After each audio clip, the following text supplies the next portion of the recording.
커먼 유거너스, 네, 안녕하세요. 전세계 아스날 팬 여러분. 2025년 2월 21일 유튜브 채널 캐스날의 불사조 모닝을 시작합니다. 저는 진행을 맡은 불사조 램지입니다. 유튜브 캐스날 채널 구독, 좋아요, 알림 설정 부탁드리고요. 댓글 소통도 환영합니다. 네, 오늘 첫 소식 챔스 얘기부터 해볼 건데요. 네, 어제 이제 페이노르트하고 PSV 다 이게 경기 결과가 결정이 돼서 아스날하고 챔스에서 만날 수 있는 팀 두 팀이 네덜란드 팀 두 팀으로 결정이 됐습니다. AC 밀란과 유벤투스, 이탈리아 두 팀과 페노르트와 PSV 아인트호벤, 네덜란드 팀 두 팀이 경쟁을 해서 그 승자 두 팀이 추첨을 해서 아스날의 16강 상대가 되는 거였는데 추첨은 아직 이루어지지 않았고요. 오늘 저녁 8시에 이루어진다고 해요. 그래서 내일은 제가 방송을 안 할 예정이니까 아마 주말 방송, 일요일 방송에서 말씀을 좀 드릴 수 있을 것 같고, 뭐 어느 팀이 되든 상관은 없겠는데, 그 대진표에 따르면 그 추첨에 따라서 저희가 이제 레알이 포함되어 있는 그 사이드로 갈 것인가, 아니면 이제 바이에른 뮌헨이 있는 사이드로 갈 것인가 결정되게 돼 있거든요. 거기서 이제 아스날의 챔스 일정 전체가 좀 결정되는 날이 될 것 같고요. 지금 이제 페노르트가 감독이 없는 상태여서 저는 만난다면은 페노르트 만나도 나쁘지 않겠다라고 생각을 했었는데 그 페노르트의 감독으로 지금 이 얼굴을 보면 다 이제 기억이 나실 텐데 아스날에서 뛴 적이 있는 왼발 스트라이커 네덜란드인 하늘을 날지 못하는 네덜란드인이라는 별명까지 있었죠. 베르캄프에 비유를 해서 로빈 반페르시가 2027년 여름까지 감독을 맡는 것으로 원칙적인 합의를 했다는 소식입니다. 이거 이제 디애슬레틱 소스로 지금 말씀을 드리는 거고 온스테인이에요. 맨유 이적 사가가 있어가지고 자기 가슴 안에 이제 맨유로 가고 싶은 작은 아이를 키우는 사람 아닙니까? 저도 이제 너무 좋아했던 선수인데 팀에 있을 때는 떠날 때 모습이 너무 안 좋게 보여가지고 저희 캐스넬 영상에서도 만들 때 저 얼굴 모자이크 처리를 해드린 적도 있고 한데, 감독으로 이렇게 만나게 될 수도 있겠어요. 지금 제가 헤렌벤이라는 네덜란드 팀을 이끌고 있는데, 지금 리그에선 9위를 하고 있다 그러고, 거기 또 이제, 여기 렌네 하케라는 수석 코치를 또 이제 데려올 예정이라고 해요. 맨유 반페르시는 지금 41살이고 2월 10일부터 지금 2월 10일에 이제 페노르트 감독이 이제 해임이 됐었는데 이제 그 자리를 맡게 되는 건데 헤렌벤이 이제 감독 커리어로선 첫 팀이었다고 하네요. 9위였고 하케라는 이제 수석 코치로 거론되는 사람은 감독을 이제 네덜란드에서 한 14년을 했고 테나 사단이었네요. 테나와 함께 맨유에서 수석 코치를 했었고 10월에 같이 팀을 떠났습니다. 맨유에서 실패한 수석 코치와 함께 호흡을 맞추게 된다는 것 같아요. 페노르트가 이제 반페르시가 데뷔를 하고 커리어를 마쳤던 팀이니까 뭐 어떻게 보면 페노르트 레전드라고 볼 수 있겠죠. 122경기 46골. 하지만 뭐 당연히 뭐 반페르시가 가장 많은 골을 넣은 팀은 아스날일 것이고, 근데 또 이제 우승 타이틀을 들어 올렸던 팀은 3년 동안 뛰었던 맨체스터 유나이티드였습니다. 가슴 아픈 이적이었죠, 그때. 페노르트 순위가 지금 4위고 1위인 아약스보다는 14점 뒤쳐져 있어서 우승은 무리겠고 챔피언스리그 진출 정도를 목표로 하는 팀이 되겠네요. 아르네 슬롯이 맡았던 팀이었다. 지금 여러모로 지금 페노르트를 이끌었던 아르네 슬롯이 지금 리버풀에 와서 아스날과 엄청난 우승 경쟁을 하고 있는데 바로 페노르트의 후임으로 아스날 팬들 입장에서는 이제 라이벌로 느낄 수밖에 없는 반페르시가 이적을 해왔고 반페르시가 이끄는 페노르트가 이제 아스날을 챔스에서 막아서는 팀이 됐으니 슬롯, 네덜란드, 반페르시로 이어지는 리그와 챔스에서 모두 아스날을 막아서는 사람들이 이 페노르트로 엮여 있는 사람들이다. 그렇게 볼 수가 있겠네요. 지금 페노르트는 저희가 지금 유럽 대회에서 만난 적이 없는 것 같고요. 따로 이제 전적이라는 게 없는 것 같고, 여기 지금 사이트에서 보면 아인트호벤하고는 좀 전적이 있는데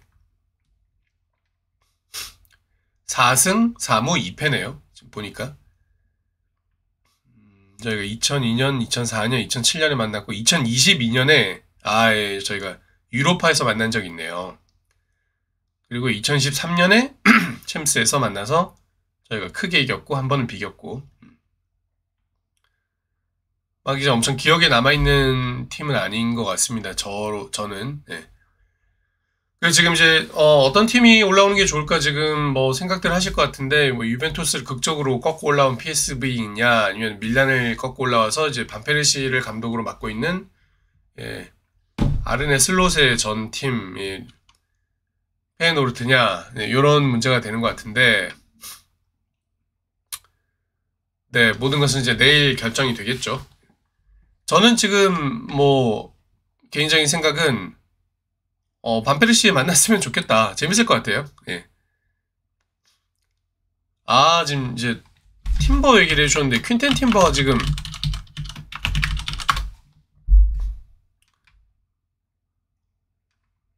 저기군요. 지금 페노르트 주장이군요. 지금.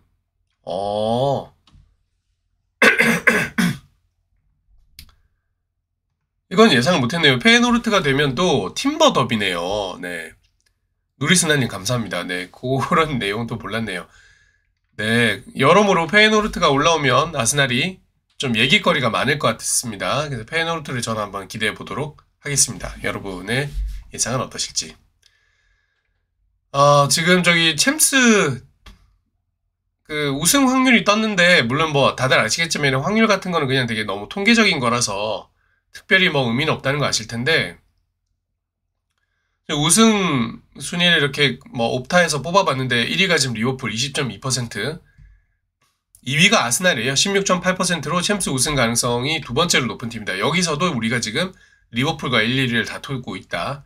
근데 뭐 이런 통계 같은 거 큰 의미 없는 건 아시죠? 뭐 여기 보시면 알겠지만, 뭐 최근 폼을 가지고 이렇게 좀 이렇게 정리를 했을 텐데, 슈퍼컴퓨터로 뭐 특별히 의미가 있겠는가? 슈퍼컴퓨터가 뭐 요새 뭐 AI가 나온 세상에 사실 슈퍼컴퓨터가 뭘 돌렸다는 게 그렇게까지만 신기한 그런 세상도 아니고, 다만 이제 16강을 돌파할 가능성이 높은 팀으로 봤을 때 아스날이 지금 79%로 만날 팀들과의 전적이나 이런 걸 고려한 거겠죠. 그런 걸 고려했을 때 8강 진출 가능성이 가장 높은 팀이 아스날이다. 그리고 지금 8강 진출 가능성이 가장 낮은 팀으로 페노르트가 꼽혔는데, 그 이유는 지금 아스날과 만날 수 있기 때문이겠죠. 이렇게 지금 나와 있다. 그렇게 볼 수 있겠습니다. PSV는 뭐 페노르트보다는 조금 높은데 뭐 여전히 26%.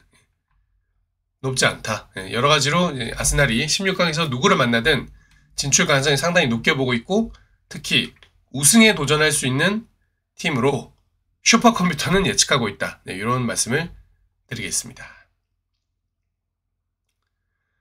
챔스에 대한 내용을 살짝 정리해봤고요. 이제 리그 얘기를 살짝 돌아올 건데, 지금 리그에서 저희가 상대해야 될 리버풀의 아르네 슬롯 감독입니다.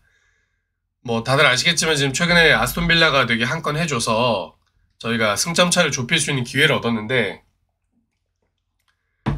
리버풀은 지금 다음 경기가 또 맨시티란 말이에요. 좀 쉽지 않은 기간인데, 요 기간에 제발 좀 승점 드랍이 있어주길 바랬는데 지금 벌써 이미 승점 드랍이 시작됐고, 챔피언스 리그에서 떨어져서 남은 게 리그와 컵밖에 없는 맨시티를 지금 원정을 가야 되는 상황입니다. 근데 그 인터뷰에서 이제 아르네 슬롯이 맨시티로 가는 거에 대한 부담이 없냐 이런 질문에, 당연히 부담이 되는데, 더욱이나 지금 아스날이 한 경기 덜 했는데 당신들이 지금 먼저 경기를 치르게 되는데 그거 부담되지 않냐, 압박감을 느끼지 않냐라는 말에 아스날을 되게 언급하는 인터뷰를 했습니다. 여기 보면 우리는 12경기 남았고 아스날 13경기 남았고 지금 그런 상황 모두가 알고 있는 상황인데 아스날 계속 쳐다보는 게 지금 우리한테 무슨 도움이 되겠냐, 지금 애초에 지금 맨시티하고 원정을 치른 것 자체도 힘든데 여기 아스날 계속 신경 쓴다?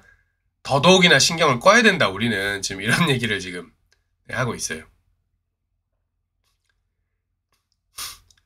네, 정확히 말씀드리면 이제 리버풀이 맨시티전을 이제 저희보다 조금 늦게 치르고 저희가 이제 일요일 새벽 12시에 앞서서 웨스트햄과의 경기를 치르게 되니까 지금 8점 차로 벌어져 있는 승점 차를 만약에 저희가 이기면 5점 차로 줄이면서 리버풀을 압박하게 되는 그런 상황이 되는 거니까 그 상황에 아스날 신경 쓰면 더 힘들 거다. 그래서 우리는 아스날 신경 쓰고 싶지 않다. 지금 이런 말을 했습니다. 이제 뭐 감독으로서 되게 정석적인 답변이라고 볼 수 있겠고요. 좋은 답변이라고 생각하고 감독으로서 다만 선수들도 과연 슬롯처럼 이렇게 신경을 끌 수 있을까?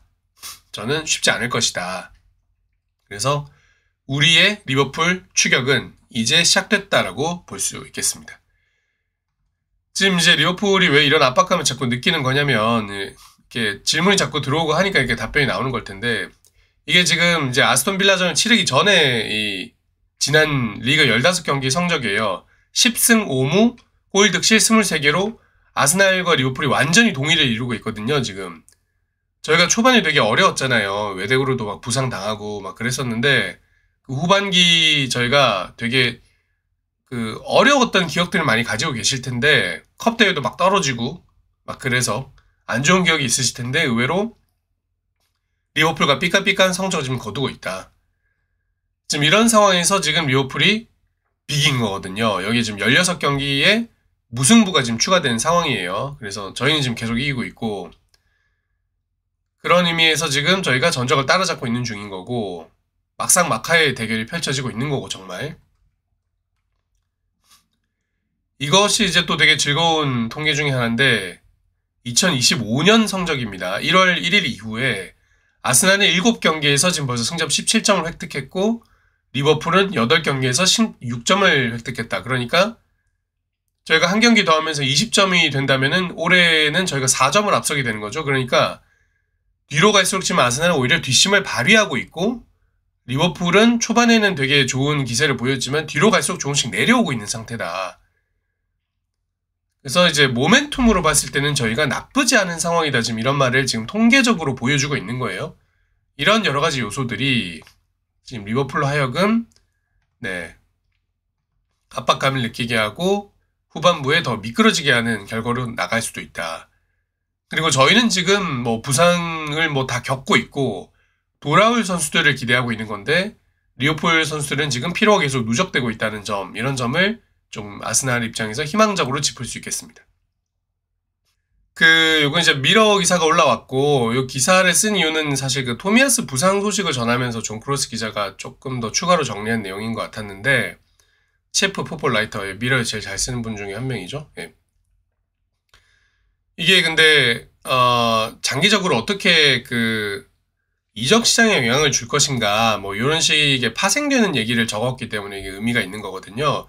토미야스 부상에 대한 소식은 이미 어제 전해드렸고, 올 시즌 아웃이고 아마 올 연말까지 경기에 나서지 못할 것으로 보인다. 이 부분이 이제 토미야스 관련된 얘기였고, 근데 이렇게 되면 어떤 부분이 생기는 거냐면 이제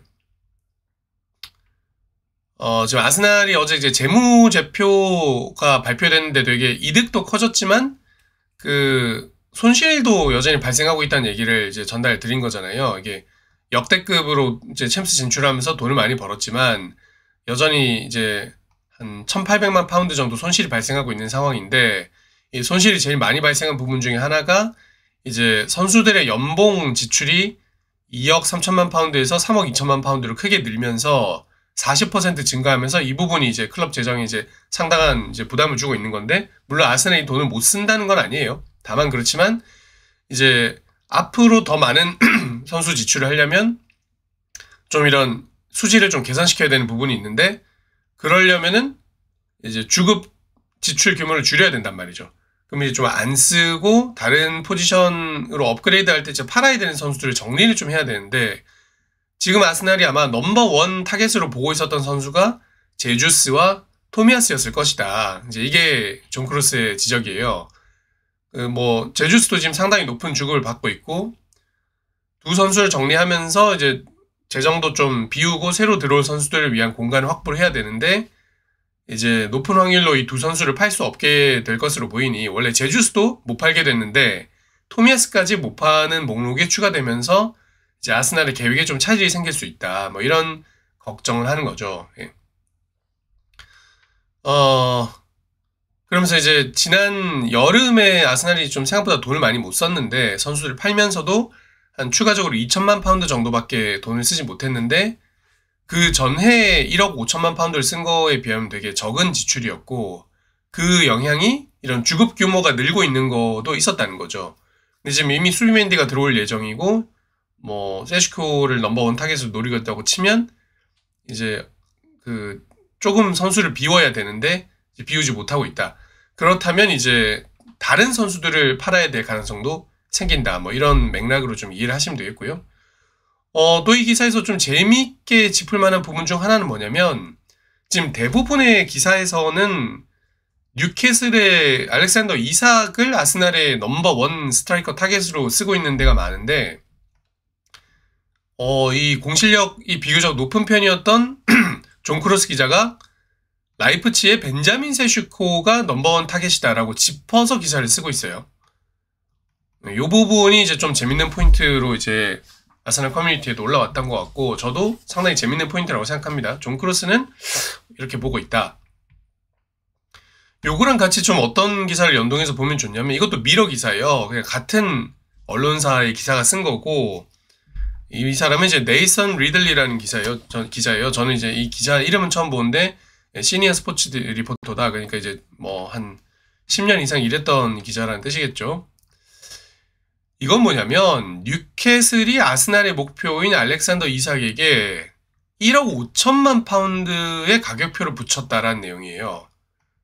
그러니까 완전히 그 기록을 깨는 레코드 브레이킹 하는 그 금액이 필요할 거고 이건 심지어 챔피언스 리그에 진출하게 된다면 가격이 더 올라갈 수 있다. 그러니까 최소 1억 5천만 파운드부터 시작을 해야 된다. 이런 얘기를 하고 있는 거죠. 이게 무슨 뜻일까? 같은 회사에 있는 두 기자가 이렇게 기사를 쓰고 있다면 이걸 이제 연결 지어서 생각을 해보게 되잖아요. 그러니까 뭐 어떤 경로든 간에 뉴캐슬 쪽에 취재를 했을 때 1억 5천만 파운드 이상의 돈을 요구할 거라는 취재가 됐고 그 취재를 기반으로 했을 때 이제 아스날을 취재하는 존 크루스가 생각을 해보니까 그렇다면 지금 현재 아스날의 주급 규모와 제주스와 토미야스를 방출할 수 없는 상황을 고려했을 때 아스날이 과연 1억 5천만 파운드를 쓸 수 있는가? 지금 요 기사를 두 개를 연결지어서 읽어보면 그러지 못할 거라는 예측이 나오는 거죠.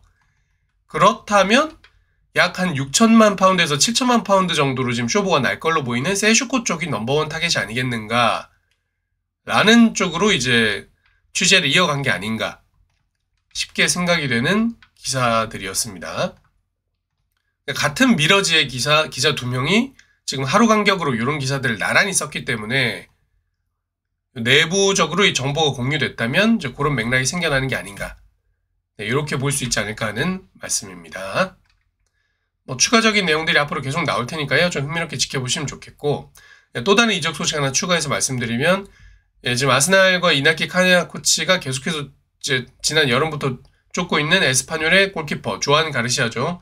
높은 확률로 세컨 키퍼로 영입될 가능성이 높은데 여기에 그 스포츠 디렉터 프란 가르가르자라는 사람이 요런 언급을 했어요. 인터뷰에서 말씀하신 건지 정확히 그 소스는 못 찾았는데 트위터에 이제 올라와 있는 내용은 지금 바이아웃 조항이 2,500만 유로가 있는데 이게 이제 내년 다음 이적 시장이 되면 3천만 유로까지 올라간다고 해요.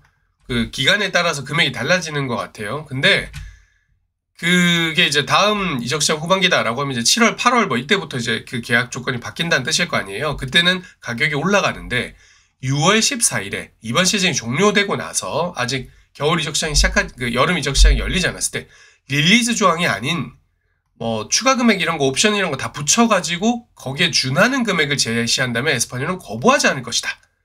우리는 거부할 수도 없다. 이런 얘기를 했어요.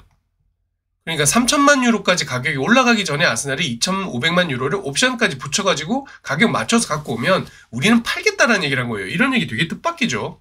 보통 이런 인터뷰 잘 안 하잖아요. 근데 뭐 조안 가르샤에 대한 너무 노골적인 관심이 지금 존재하고 있기 때문에 그냥 쿨하게 인정하고 그냥 좀 미리 돈 갖고 와라. 왜냐면 이게 또 이적시즌 후반기로 가면 이제 금액이 올라가는 것도 장점이지만 또 추가로 선수를 영입할 수 있는 시간이 줄어드니까 에스파뇰 입장에서는 미리 선수를 사가라.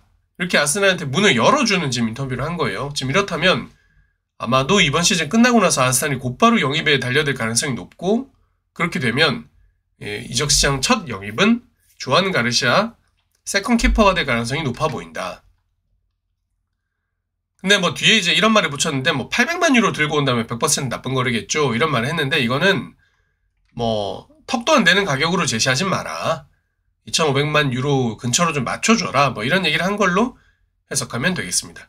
네, 과연 조안 가르시아 이적이 실제로 6월 14일에 일어날지.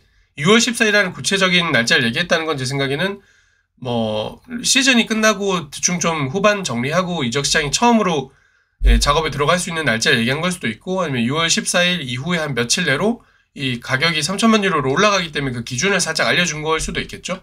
하여튼 여러모로 아스날의 이적 시장을 예측해 볼 수 있는 인터뷰인 것 같습니다. 다음으로 이제 그 인터뷰 하나 보고 갈 건데요. 뭐 리오 퍼디난드 맨유에서 활약했던 셀러브레이션에 대해서 지금 얘기를 하는 건데, 홀란드가 가브리엘 마가리에스 머리다 공 던지고 아르테타한테 뭐 험불하고 저기 스켈리한테 욕했을 때는 누가 뭐라 그랬냐, 아무도 뭐라 안 하지 않았냐, 홀란드가 뭐 엄청 유명하고 막 인기 있는 선수니까 아무도 그때는 아무 말도 안 했으면서 지금 갑자기 와서 스켈리가 세리머니 하니까 17세짜리 꼬매가 그 셀러브레이션 좀 하니까 갑자기 야 그거 너무 과하다, 그런 짓 하지 마라, 그래서야 되겠냐, 뭐 이런 말을 한다는 게 말이 되냐, 공정하지 않다, 이런 얘기를 하는 거고, 그런 언급들을 했던 게 바로 그 스카이 스포츠 패널인 게리 네빌과 제이미 캐러거였거든요. 거기에 대해서 리오 퍼디난드가 자기하고 같이 뛰었던 게리 네빌 얘기를 하면서 리버풀전에서 골 넣고는 너는 골을 넣은 건 리오 퍼디난드였는데 나한테 온 게 아니라 너가 리버풀 팬들한테 달려가서 이런 짓 하지 않았냐. 그리고 막 캐러하고 둘이 막 이렇게 막 싸우면서 둘이 같이 막 이런 장면 연출하고 그랬으면서 너네 이제 와서 그렇게 살지 말아라. 이런 얘기하면서 지금 웃고 있는 모습이에요. 네. 본인 유튜브인 것 같죠? 리오 프레젠트 아니면 뭐 이제 본인의 이름을 걸고 나가서 이렇게 약간 좀 활약하는 그런 채널인 것 같은데, 가끔 이렇게 레전드들끼리 이렇게 생각이 엇갈리는 경우가 있어요. 되게 재밌죠. 퍼디난드가 이런 점에 있어서는 좀 약간 쿨하고 솔직한 성격인 것 같고, 제 생각에는 그 게리 네빌하고 그 제이미 캐러 같은 경우에는 조금 약간 이제 공실력 있는 채널에 나온 패널들로서 약간 뭔가 이렇게 좀 하는 역할을 좀 맡아야 되기 때문에 그런 멘트를 했거나, 아니면 괜히 이제 아스날을 견제하기 위해서 그런 말을 했던 게 아닐까 좀 생각이 들거든요. 저도 이게 셀러브레이션 가지고 뭐라고 선수들이 하는 거는 조금 이해가 잘 안 됐는데, 역시 선수 출신 중에 리오 퍼디난드 같은 의견을 가진 레전드들도 있다. 이렇게 보실 수가 있겠습니다. 지금 또 축구계에서는 그 셀러브레이션 가지고 뭐라고 하는 거에 대해서는 뭐 셀러브레이션 폴리스라 그래가지고 그 세레모니 경찰관 너무 이렇게 군기 잡는다, 축구 문화를 좀 이렇게 엄숙하게 만든다, 이렇게 해서 반발하는 문화도 있어요. 근데 또 이제 그게 너무 감정이 격해지면 또 훌리건이나 또 폭동 난동 사태로 이어질 수도 있으니까 이제 그걸 우려하는 의견들이 나오는 거다. 뭐 그래서 그 두 가지 의견이 다 뭐 어느 정도 일리는 있겠지만, 한쪽이 뭐 완전히 우세한 게 아니고 이제 다양한 의견이 이렇게 존재하고 있다, 이렇게 보시면 되겠습니다. 그래서 우리 스켈리도 너무 기죽지 말고 이렇게 편들어주는 맨유 레전드도 있으니까, 홀란드 특히 그렇게 건방진 세레모니와 이제 아스날 선수들을 모욕하는 짓을 했던 맨시티 선수들한테는 지지 말고 실컷 세리머니 했으면 좋겠어요. 좀 그런 문화 뭐 기본적으로 되게 재밌고 좋은 거라고 생각합니다. 막스 다우먼이 그 17세 이하 영국 팀에 선발됐었죠. 그 국가대표로 선발돼서 경기를 치렀는데 되게 좋은 경기를 한 것 같아요. 그 트위터에서 그 활약하는 모습들을 이렇게 보여주는 영상이 올라왔는데, 여기 저작권 문제가 혹시 있을까봐 제가 틀진 않겠습니다. 그래서 소스 찾아서 보시고 볼을 잘 다루는 모습들을 많이 보여준 것 같아요. 지금 경기는 잉글랜드가 3대2로 이긴 것 같은데 공격 포인트는 기록이 안 된 것 같습니다. 다우먼이. 그래서 좀 아쉬웠는지 아니면은 뭐 파이널 볼이 좀 안 좋았는지 모르겠지만 뛰는 모습 좀 충분히 볼 수 있을 것 같고, 몇 경기 더 할 거기 때문에 또 공격 포인트 올려서 좋은 기억 갖고 돌아왔으면 좋겠습니다. 네, 여기 트윗에서 영상이 나오고 있는데, 네, 요거는 틀진 않을게요. 예. 보시고요. 또 다음원 보면 뭐 저희는 기분 좋아지니까요. 또 다른 그 유망주 영입 소식이 있는데, 세인트 존스톤이라는 곳에서 15살짜리 켈런 해밀을 영입하기로 합의했다는 소식이에요. 세인트 존스톤은 스코틀랜드 팀인데요. 한 1억 원 정도에 샀다고 하고 7월 1일에 아스날에 합류한다고 합니다. 이 선수가 셀틱과 레인저스를 거부했대요. 스코틀랜드 팀을 거부하고 아스날을 선택했고, 수비와 미드필더를 뛸 수 있는 자원이라고 합니다. 약간 뒤쪽을 뛰는 자원이다. 지금 벌써 그 클럽에서는 18세 이하 선수단을 뛰고 있는 선수라고 하고, 스코틀랜드 16세 이하 대표팀에서 골도 기록한 선수라고 해요. 여러모로 유망한 선수인 것 같고, 16세가 되면 영국으로 이주할 자격을 얻는다. 그런 점 때문에 조금 이제 시간이 걸리는 것 같고, 또 이제 훌륭한 선수가 한 명 오는 것 같습니다. 네, 특히 이제 우리 저기 뭐 뉴판이나 뭐 다우먼 이런 선수들 좀 앞쪽에서 뛰는 선수들인데, 뭐 스켈리처럼 이렇게 스켈리가 좀 풀백에서 뛰다가 중원으로 들어갈 수 있는 자원이고, 은하네린도 윙 자원이잖아요. 그 선수들과 한두 살 차이로 같이 데뷔해 줄 수 있는 좋은 자원이 또 온 것 같은데, 이 선수는 이제 아스날이 지금 또 최근에 좀 데뷔한 이력이 없는 수비 쪽 자원이면서 약간 미드필더도 뛸 수 있는 자원이라고 하니, 네, 5번을 달고 있는데, 이거 백넘버가 아닌가 보군요. 네. 아무튼 이렇게 지금 아스날에서 좀 최근에 좀 데뷔한 이력이 없는 포지션에 또 좋은 유망주가 왔으니까 잘 성장해줘서 우리 그 새로운 세대와 함께 아르테타 3기? 뭐 이런 걸 같이 만들어 왔으면 좋겠고요. 요 이적이 좀 재밌는 포인트가 뭐냐면 스코틀랜드 이적인데, 이게 브렉시트가 되고 나서부터 아스날이 18세 미만 선수 해외에서 영입하기가 좀 어려워졌다는 거예요. 그래서 뉴판 같은 경우에도 지금 18세잖아요. 그래서 지금 그 브렉시트 영향을 안 받는 잉글랜드, 스코틀랜드, 뭐 웨일즈 이런 영연방 국가들에게서 조금 더 매력을 느끼게 됐는데, 지금 이 선수가 바로 스코틀랜드 출신 선수입니다. 네, 그런 점에서 브렉시트의 영향으로 아스날이 조금 더 스코틀랜드 시장에 눈을 돌린 결과 영입된 선수일 수도 있다. 이렇게 영국을 둘러싼 여러 가지 사회성 기사, 정치 기사, 외교 기사도 아스날의 축구단 운영에 영향을 줄 수 있다는 점이 상당히 재밌는 포인트라고 지금 디애슬레틱이 짚고 있어요. 조던 캠벨 기자의 제임스 맥니콜라스와 함께 아스날을 커버하고 있는 두 번째 기자입니다. 네. 금요일이죠? 네, 오늘은 금요일이고 내일은 토요일입니다. 이제 오늘 하루 잘 보내시고 불금 보내시고, 내일은 저희가 방송 하루 쉬고, 토요일 밤 일요일로 넘어가는 새벽 12시 중요한 웨스트햄 경기 다 같이 본방 사수하시고요. 부디 제가 일요일 아침 방송으로 찾아뵈면서, 그날은 뭐 아침 7시에 이렇게 꼭두새벽처럼 일어날 필요는 없으니까 뭐 저번처럼 소통 방송했을 때 시간처럼 한 오전 10시쯤 찾아뵙는 걸로 하고 미리 커뮤니티에 예고 드리겠습니다.